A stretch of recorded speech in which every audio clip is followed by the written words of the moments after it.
ना ही फल खाया। ऊपर को हाथ कर लिए, एक पैर पर ध्रुव खड़े हो गए, श्वास को खींच करके ब्रह्मांड में रोक दिया। जब श्वास लेना ही बंद कर दिया तो कोहराम मच गया, एक महाप्रलय सी नजर आने लगी।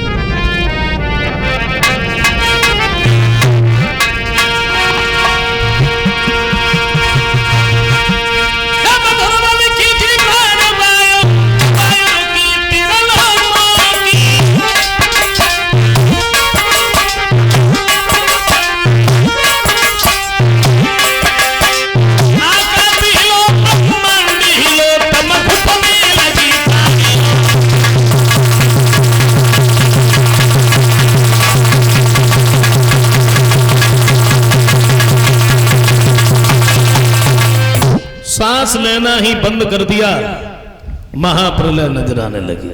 हुआ क्या?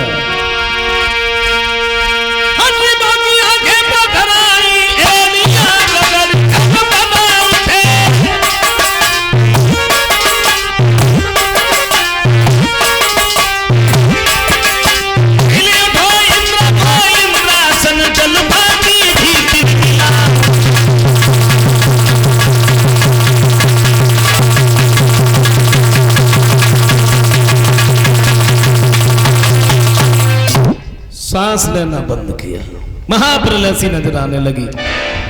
विष्णु भगवान शेष की सैया पर विराजमान थे। शेष के मुंह से जब जागे निकलने लगी, सोचा ये क्या हो रहा है। नारद ने आके बताया, जरा सा बालक तपस्या कर रहा है प्रभु, आप वहां क्यों नहीं जाते, दर्शन क्यों नहीं देते। भागे भगवान ध्रुव के नजदीक पहुंचे हैं और देखा है ध्रुव ऊपर को हाथ किए खड़े। आवाज लगाई, बेटा ध्रुव मैं आ गया हूं, आंखें खोलिए ना। लेकिन ध्रुव ने अपने नेत्र नहीं खोले। क्यों? क्योंकि जैसे नारद ने भगवान की जिस तस्वीर को बताया था, ध्रुव अपने सीने में बसाए थे। भगवान ने अपनी तस्वीर को खींच लिया, हाय पिता कह करके जमीन पर गिर पड़े। उससे पहले गोद में उठा लिया और जैसे ही भगवान को देखा, आंखों से आंसुओं की धारा बहने लगी। पिताजी आप कितने निर्दयी दिल के हो, आपने कभी घर की तरफ नहीं देखा, हमें और हमारी माता को अच्छा भोजन नहीं मिलता है। भगवान कहते हैं बेटा वैसे सच बात तो ये है, तुम्हें और तुम्हारे माता को अगर अच्छा भोजन मिलता तो शायद तुम मेरा भजन करने इस जंगल में नहीं आते। और ये भी सच है।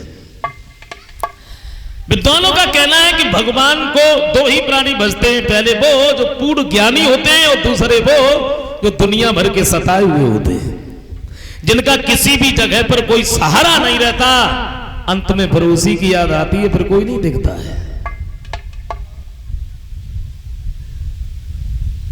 हम ये नहीं कहते कि लोग भगवान को नहीं मानते, सब लोग मानते हैं। हाँ। लेकिन लगता तो ऐसा है एक देवता के आगे सारे देवता फेल हैं, और वो है पेट देवता। वैसे ऐसे देवता तो नहीं कहना चाहिए, लेवता कहना चाहिए, लेवता देवता नहीं। भगवान ने शरीर बड़ा सुंदर बनाया, बड़े सोच समझ के बनाया।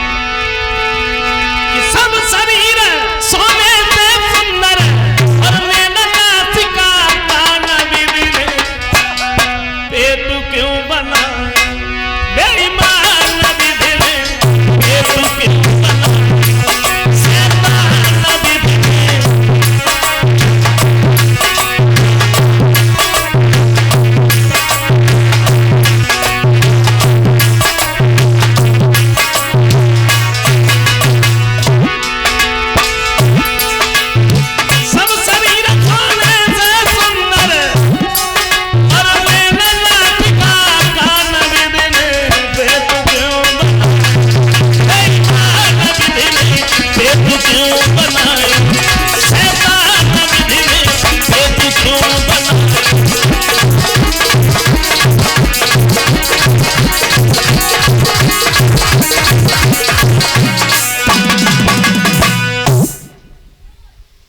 खैर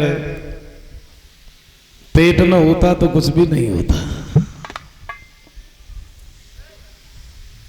लेकिन पेट में अगर थोड़ी सी तकलीफ है तो हाथों पेट की तरफ जाता है, घुटू पेट की तरफ जाता है।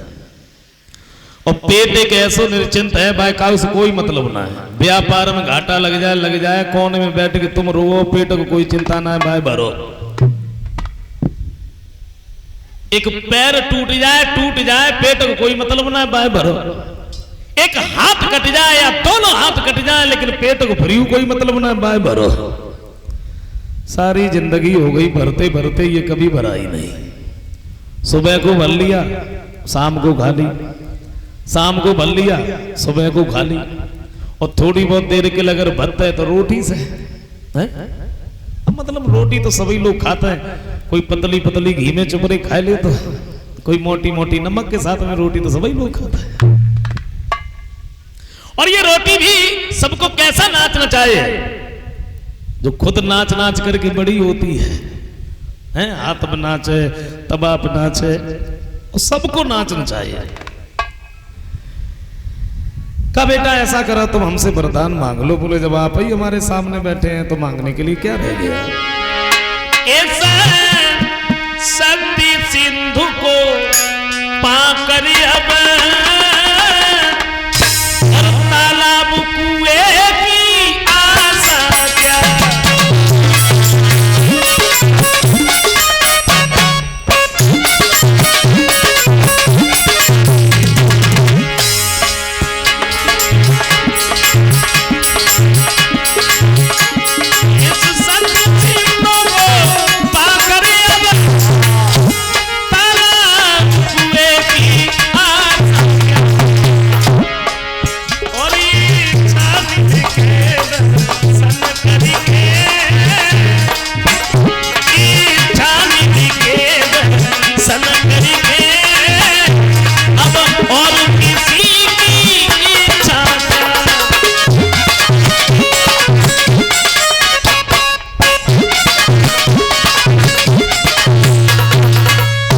जवाब दिया जब हमने समुद्र को पा लिया हो, अब बताइए तालाब और कुआं हम क्या मांगे।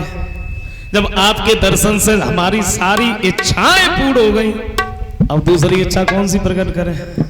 मुझे कुछ भी नहीं चाहिए। भगवान कहते बेटा अगर तुम नहीं मांग रहे हो तो हम तुम्हें अपनी तरफ से दे रहे हैं।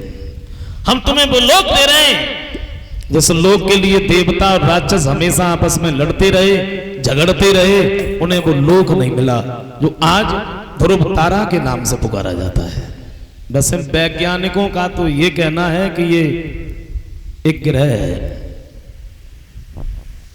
भागवत का ये प्रमाण है, ये वही लोक है जो भगवान ने दिया था, जो आज भी अपनी जगह पर अटल है। इंद्र को इशारा किया ऐसा करो हमारे बेटा को ऐरावत पर बिठा करके घर तक छोड़ के आओ। इंद्र ऐरावत को लेके आए, ध्रुव उस पर बैठ करके जब चले हैं, उधर गांव के लोगों ने ये सुना कि ध्रुव को भगवान के दर्शन हो गए इतनी कम उम्र में। तो ध्रुव को देखने के लिए सब लोग भागे। ध्रुव ने जब अपने गांव के लोगों को देखा तो इंद्र से एक बात की, भैया ऐसा करो, कैसा, ऐरावत को थोड़ा नीचे उतार लो। क्यों? क्योंकि हमारे बुजुर्ग लोग पैदल जा रहे हैं और हम ऐरावत पे बैठ के जाएं, ये अच्छा नहीं लगता है। वैसे कोई ज्यादा उम्र तो थी नहीं ध्रुव की, लेकिन शिष्टाचार का कितना बड़ा ज्ञान है। आज सोचता हूं भगवान अभी ये शिष्टाचार कहां भागता चला जा रहा है, कुछ समझ में नहीं आ रहा है। भागवत में बताया बड़ों का सम्मान करने से, बड़ों को प्रणाम करने से 4 चीजें बढ़ती हैं। 4 अभिवादन शीलस्य नित्यम वृद्धो पसे विनय 4 तस्य आयु विद्या यशो बलम। आयु विद्या यश और बलम, बल। ये 4 चीजें जब हमें मुफ्त में मिल रही हैं तो क्या हम सम्मान न करें? करना चाहिए। और मुझे तो ऐसा लगता है इनके अंदर तजुर्बा है, बुढ़ापे का तजुर्बा और जवानी का जोश अगर मिल जाए ना तो कोई भी काम असंभव नहीं होता है, हर काम संभव है। बुजुर्गों के बात में समय निकाल करके जरूर बैठना चाहिए 2-4 मिनट। तजुर्बा है।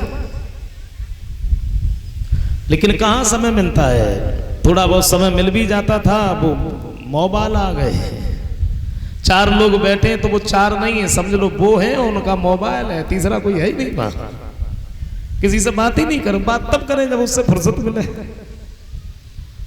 समझ में नहीं आता है उसमें खो क्या गया है जो मिल ही नहीं रहा है, ढूंढते रहे ढूंढते हैं। बैठना चाहिए,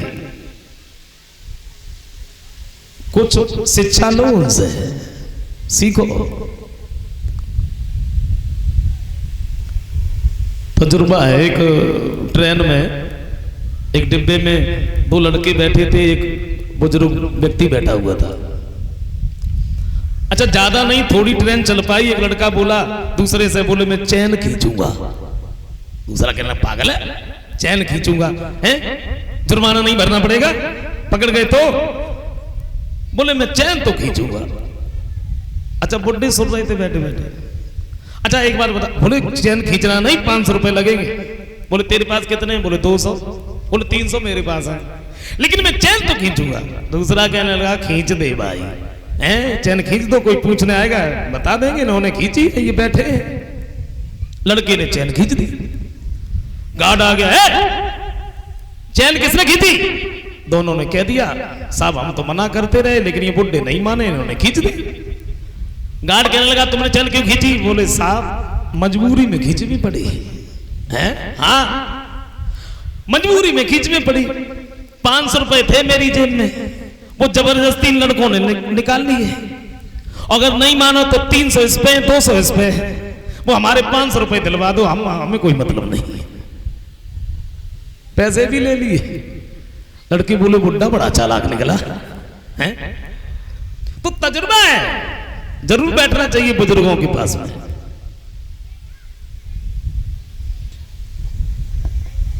लेकिन समय नहीं मिल पा रहा है, ऐसा नहीं हो। हमें तो ऐसा लग रहा है जितना ही हम सब लोग पढ़े लिखे होते जाते हैं उतना ही बदलाव आ रहा। मैं ये नहीं कह रहा हूं कि पढ़ाई लिखाई मत करो, पढ़ाई बहुत जरूरी है, खूब पढ़ो, खूब अंग्रेजी सीखो, सीखनी पड़ेगी। क्योंकि अब तो लोग बात बात में अंग्रेजी बोलते हैं, बात बात में इंग्लिश। Oh my God,